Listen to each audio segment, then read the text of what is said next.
Why do 19 children in one city die after taking cough syrup? What's behind this tragic wave of deaths?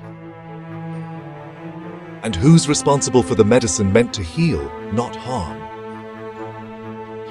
Here's the story.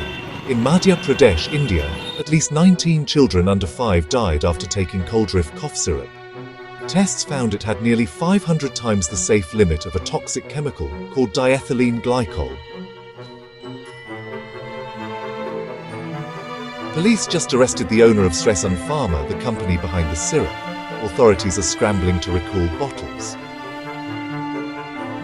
and test other brands for contamination.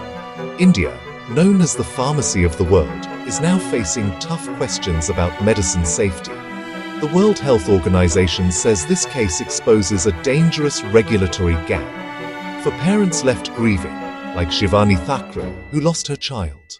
The damage is already done. Stay alert, check your meds, and follow for updates on this breaking story.